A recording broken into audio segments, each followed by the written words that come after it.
Suivez le journal avec STM Transport Voyageurs. Une nouvelle façon de voyager.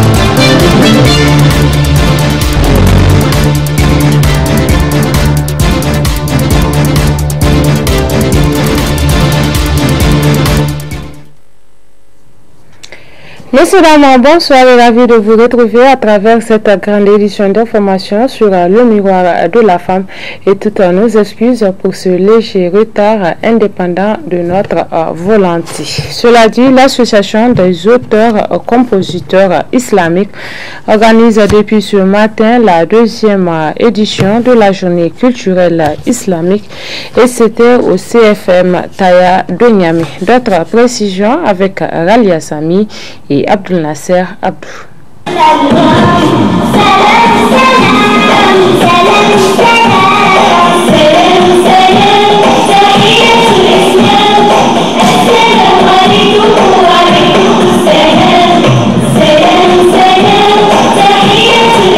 Pour joindre l'utile à l'agréable que le groupement des compositeurs des chansons islamiques du Niger organise cette journée culturelle islamique à l'occasion de la fête de Tabaski. Plusieurs activités religieuses sont prévues pour la circonstance, dont des concours religieux au cours desquels les meilleurs enfants se feront distinguer. Ils sont donc nombreux les enfants qui se convergent vers le CFPM Taya pour vivre cet événement religieux organisé sur fonds propres de ce groupement. Avons initié à l'occasion de la fête de Tabaski. En fait, c'est pour donner une occasion aux jeunes musulmans, aux tout petits, de profiter de la fête. Vu qu'aujourd'hui, il y a beaucoup de choses dont l'islam interdit. Donc les enfants ont accès à ça. Donc nous, on veut intervenir de donner ce qui est licite aux enfants. Voilà notre objectif. Par avant, on a une fois organisé, l'année passée, à la fête de Tabaski, on a organisé un. Et à cette occasion, on a eu l'occasion de faire des concours Nashid, des Moussabaka, mais cette fois-ci, c'est juste leur donner un peu de distraction pour profiter de la fête. Au niveau des sponsors, Masha'Allah, nous avons eu la radio-télévision Tambara qui nous a assisté et à Bonferré aussi. Masha'Allah, mais chaque semaine on fait des cotisations, après on réunit ça, c'est ça qu'on finance. J'appelle à ceux qui ont les moyens de nous assister. Comme c'est l'islam. Certains ont une idée de négliger ça, c'est disant que c'est quelque chose sans importance, or que ça a un impact sur les enfants, ça a un impact même sur les adultes. Dans les chansons, on passe des messages qui sont très importants, donc vraiment on a besoin de l'appui de la population. Inch'Allah. Cette initiative, la deuxième du genre des chanteurs religieux du Niger, est salutaire car elle permet de recadrer les enfants musulmans et leur éviter ainsi de verser dans l'illicite, distillé ça et là à travers diverses musiques modernes.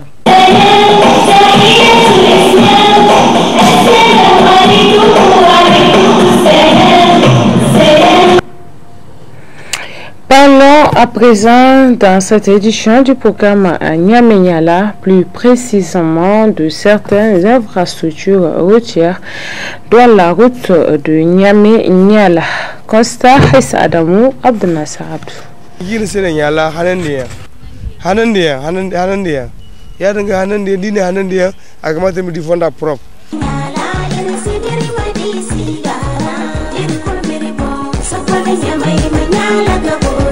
Contrairement à certains constats dans la capitale nigérienne qui vous laissent croire que vous êtes au cœur de Paris face aux constructions de certaines infrastructures dont celle du pont général Seni Kounché, qui est une initiative salutaire et réussie.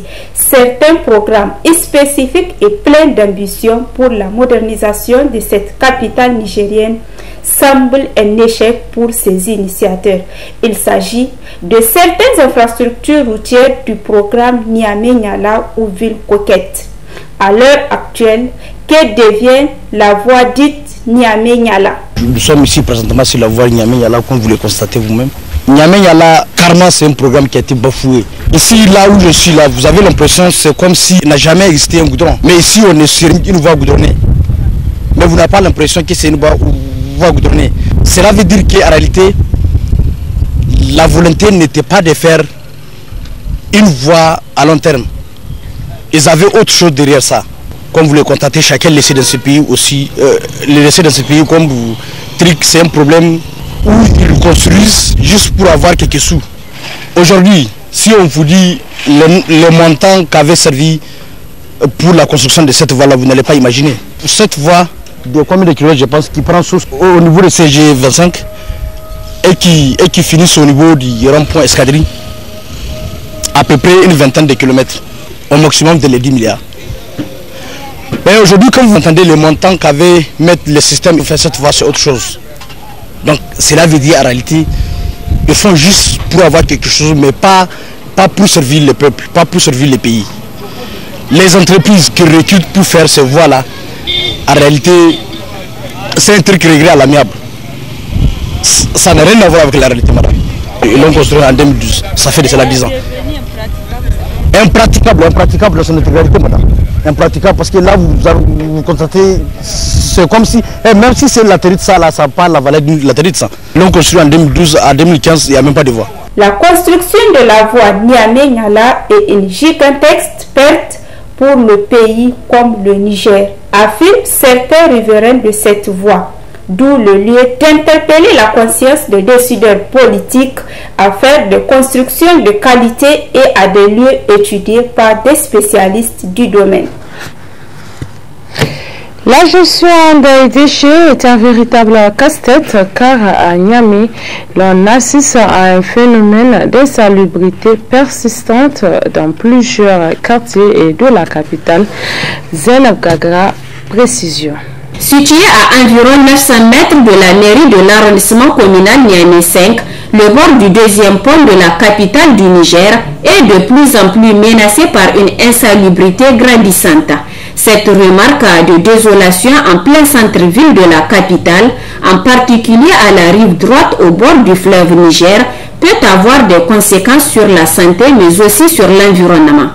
Devant ce phénomène d'absence d'hygiène et d'assainissement, les responsabilités se partagent entre population et autorités. Les autorités de la ville de Niamey doivent prendre les dispositions nécessaires pour assainir cet espace. Et la population qui cohabite avec ces ordures doit pour sa part accompagner ces autorités pour assurer l'hygiène et l'assainissement et éviter le comportement insalubre qui injure avec le civisme et la civilité pour que notre capitale réponde réellement aux normes d'une ville moderne.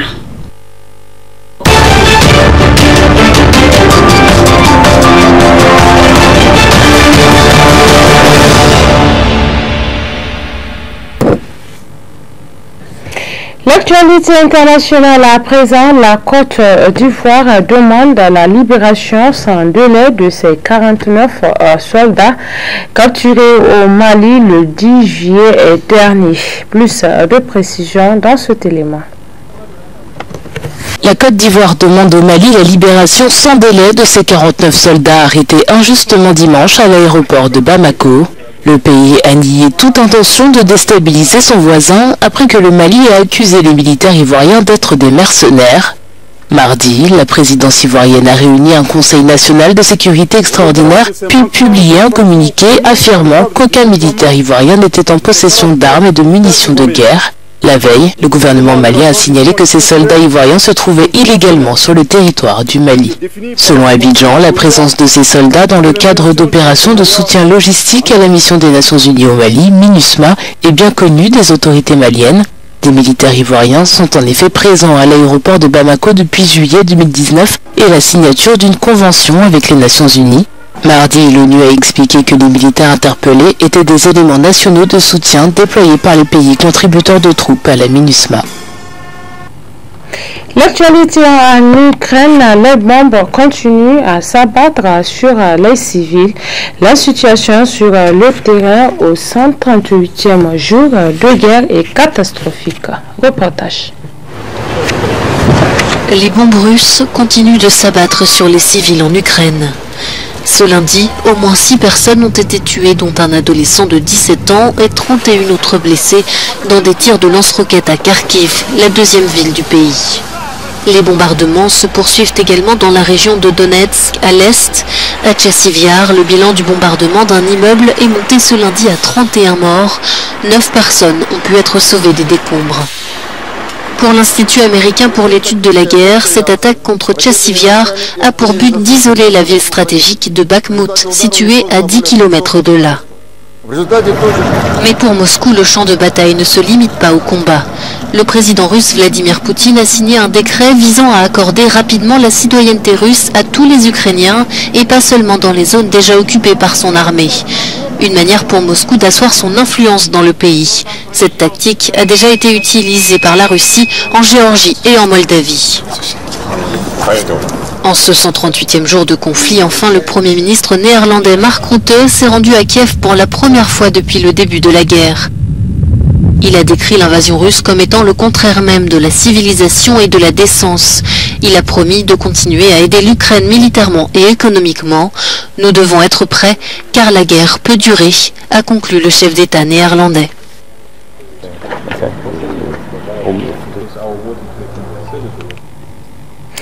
Toujours par rapport à cette guerre en Ukraine, des armements américains font des ravages sur le terrain. Les images. Une gigantesque explosion dans la nuit de Nova Kakhovka, près de Kherson. Une ville ukrainienne occupée par les forces russes. L'Ukraine affirme avoir frappé un dépôt de munitions russes, tuant de nombreux soldats. Les Russes affirment de leur côté qu'il s'agissait de civils et sont persuadés du type d'armes employées. Les organes d'enquête militaire sont actuellement en train d'étudier le lieu de l'incident. On veut vérifier que ces bombardements impliquent bien des missiles HIMARS et Alder. HIMARS, un nom qui agite en ce moment tous les acteurs du conflit. Il s'agit d'un système de lance-missiles américain tracté sur camion. Il a une très grande précision et grande portée de tir, plus de 80 km. Les États-Unis en ont livré une douzaine à l'Ukraine, qui en a fièrement démontré l'utilisation, comme ici, début juillet. Une arme redoutable qui permet aux Ukrainiens de tirer en profondeur sans être atteints par les Russes, dont les systèmes équivalents n'ont pas la même portée. Les HIMARS sont clairement des équipements qui changent la donne dans cette guerre. Jusqu'ici, les Russes pouvaient avoir de grands entrepôts de munitions qui restaient hors de portée des Ukrainiens. Désormais, ils vont être obligés d'éparpiller et de disperser leurs stocks un peu partout. C'est un cauchemar logistique pour l'armée russe. Les HIMARS sont de loin l'arme la plus puissante livrée par les Américains depuis le début du conflit. Ils rééquilibrent les forces et pourraient être déterminants dans une contre-offensive ukrainienne. Mais ils ne permettront pas à eux seuls de gagner une guerre. Pour de nombreux experts militaires, la Russie et l'Ukraine seront bien forcés de négocier à l'avenir. Et c'est sur ces images que s'achève cette édition d'information sur Tambra Télévision. Merci à vous de l'avoir suivi. Passez d'excellents moments en compagnie de nos programmes. Au revoir.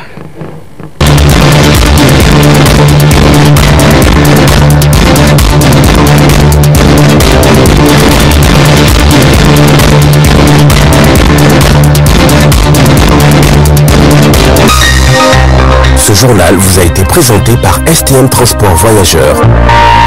Une nouvelle façon de voyager.